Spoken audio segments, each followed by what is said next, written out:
أعوذ بالله من الشيطان الرجيم. بسم الله الرحمن الرحيم.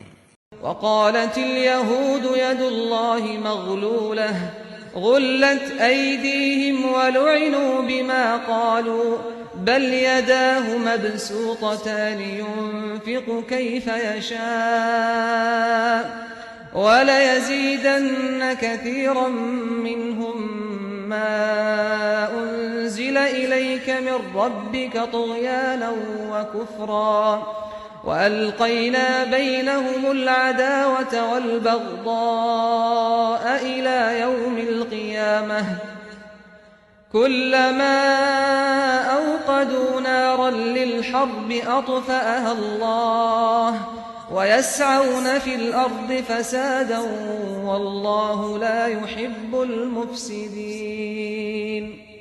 یہودی کہتے ہیں کہ خدا کے ہاتھ بندھے ہوئے ہیں، انہی کے ہاتھ بندھیں اور ان کی اس بات کی وجہ سے ان پر لعنت ہو.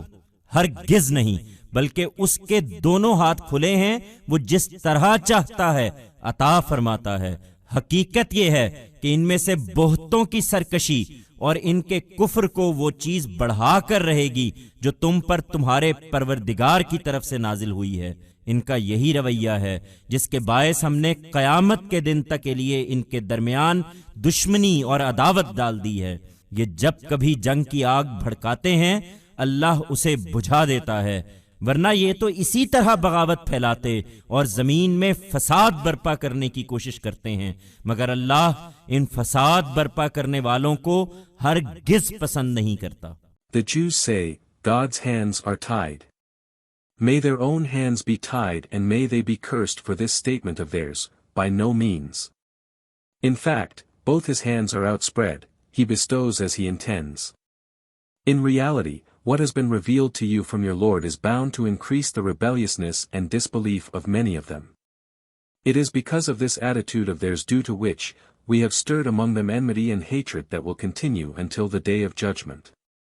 Whenever they ignite the fire of war, God puts it out, otherwise they would have kept spreading rebelliousness in this manner, and they try to spread anarchy in the land, but God never likes those who spread anarchy.